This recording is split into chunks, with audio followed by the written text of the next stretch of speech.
In this video, we are going to solve question number 4.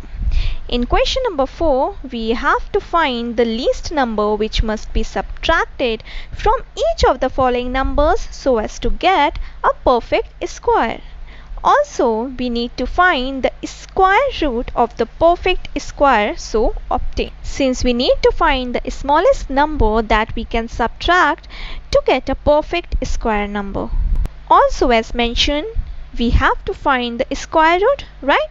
So for this, we are going to use division method. So we will use division method of finding the square roots, and we will obtain a non-zero remainder because each number is not a perfect square.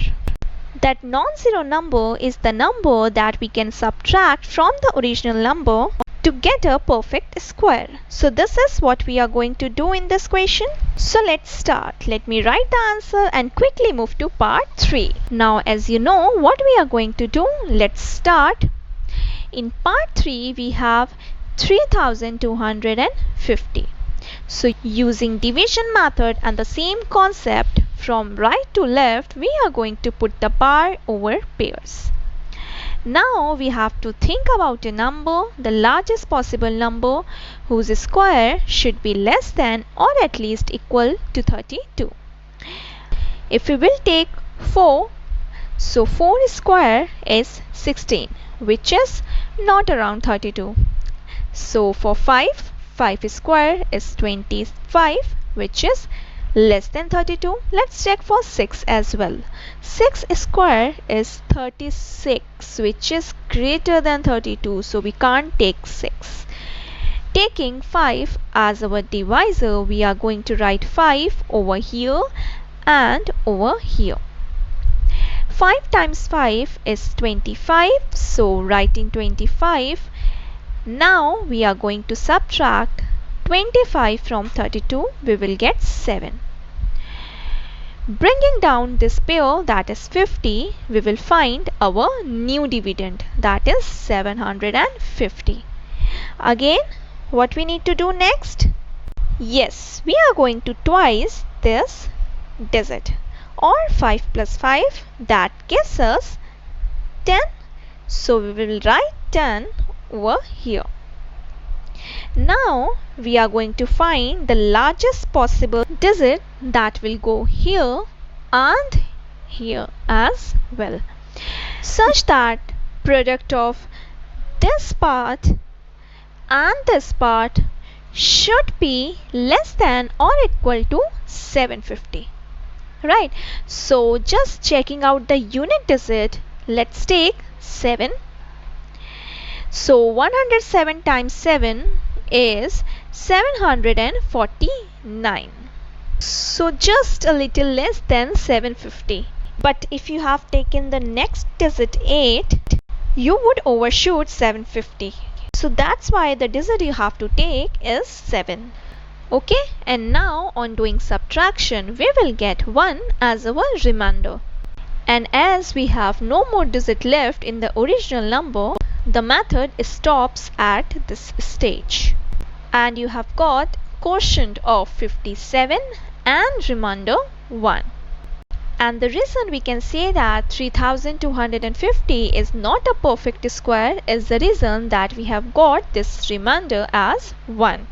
So if we will take away this remainder, we can have the perfect square number. Right, now we are going to subtract this 1 from the original number to get our perfect square number, and square root of that number will be 57. As you can see, we have found 3249, which is perfect square of 57.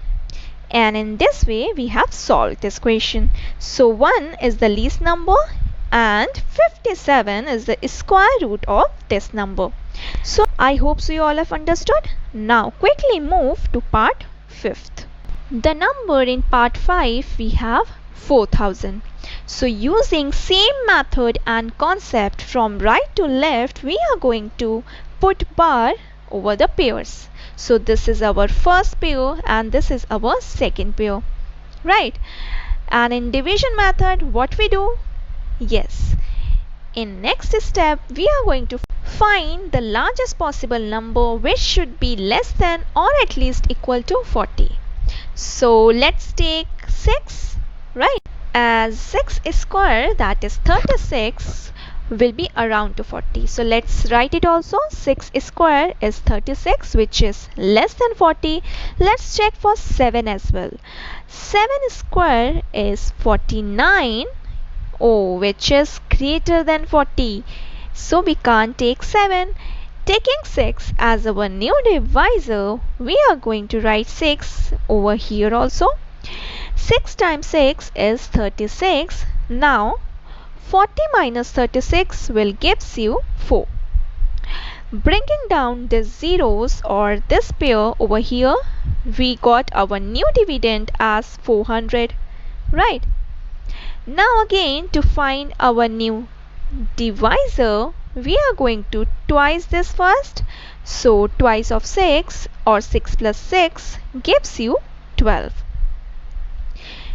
Now over here we are going to find the largest possible digit that will be mentioned over here also, such that the product of this part and this, the part that is present in the quotient, should be less than or at least equal to 400. So just checking the unit digit, we have 0. So let's take this possible number as 3, right? So if we will multiply 123 into 3, we will get 369. And now on doing subtraction, we got our remainder as 31, right? And no more digits are left in the original number now. The process will stop at this point. And we have got the quotient of 63 and remainder of 31. As you can see, we have obtained a non-zero remainder. It means that 4000 is not a perfect square. So what we will do? Yes, we will subtract this 31 from 4000 to get a perfect square number. And that perfect square number is 3969, which is square of 63. So whatever quotient you have got after subtraction, that will be your square root of the perfect square so obtained, right? I hope so you all have understood.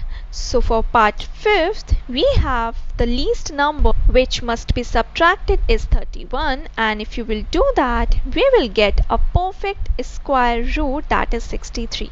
And in this way we will solve this type of question. Now let's see